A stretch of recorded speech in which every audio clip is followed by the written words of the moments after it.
This channel does not promote any violent, harmful, or illegal activities. All content provided by this channel is meant for an educational purpose only.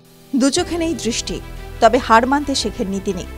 জীবনে যতই প্রতিকূলতা আসুক না কেন, সবকিছুকেই জয় করে এগিয়ে চলেছেন নিজের লক্ষ্যে।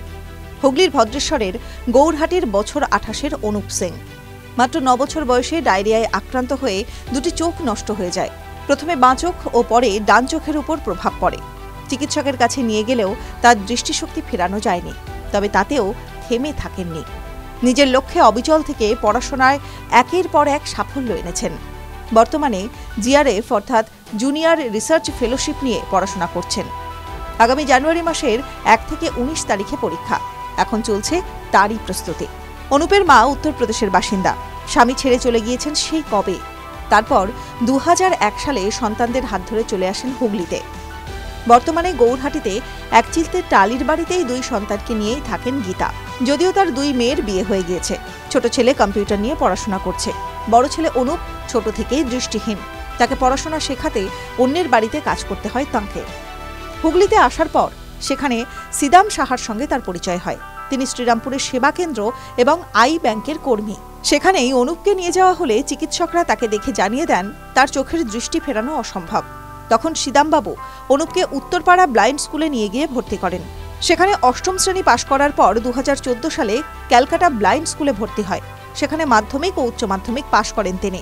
2019 সালে যাদবপুর বিশ্ববিদ্যালয়ে হোস্টেলে থেকে প্রবেশিকা পরীক্ষায় 4র্থ স্থান অধিকার করেন। তারপর স্নাতক, এরপর মাস্টার ডিগ্রি করেন। বিএডের জন্য রবীন্দ্রভারতীতে আবেদন করেছেন অনুপ। বর্তমানে জিআরএফ অর্থাৎ জুনিয়র রিসার্চ ফেলোশিপ পরীক্ষার প্রস্তুতি নিচ্ছেন তিনি। তার সঙ্গে কম্পিউটার ও ক্যাসিও বাজাতেও পারদর্শী অনুপ। এখন আমি যেহেতু জিআরএফ এর জন্য পড়ছি, তাই জিআরএফ এর জন্য পড়তে গেলে সমস্ত রকম কিছু পড়তে হয়। এবার একজন ব্যক্তি বা আমি যেহেতু পিএইচডি করব, পিএইচডি স্কলার, তাই পিএইচডি করতে গেলে আমাকে প্রথমত কোনো একটা টপিক বাছতে পারে, চুজ করতে হয়, যে টপিক নিয়ে আমি রিসার্চ করতে পারবো। তো আমার টপিক আমি চুজ করেছি যেটা আমার ইন্ডিয়ান ফরেন পলিসি নিয়ে পড়ার খুবই ইচ্ছা, আর আমি ইন্ডিয়ান ফরেন পলিসি নিয়ে রিসার্চ করতে চাই। তাই ইন্ডিয়ান ফরেন পলিসি নিয়েই আমি এখন বর্তমানে পড়ছি এবং ইন্ডিয়ান ফরেন পলিসি পড়ার সাথে সাথে এবং আমি জিআরএফ এর প্রস্তুতি নিচ্ছি। আমি ছেলেকে লোন তুলেই যা হোক করে আমি পড়ছি। খুবই আমাদের সমস্যা পড়াশোনার জন্য। এবার আমি ওকে তো না পড়িয়েতে কিছু করতে পারবো না। এবার ওকে তো কিছু হতে হলে পড়তে হবে। কত টাকা লোন নিয়ে আছেন আপনার? লোন নিয়েছি আমি মিনিমাম আমার 40 থেকে এদিকে 80,000 টাকা লোন নিয়েছি। কিসের জন্য নিয়েছেন? এই ছেলের পড়ার জন্য।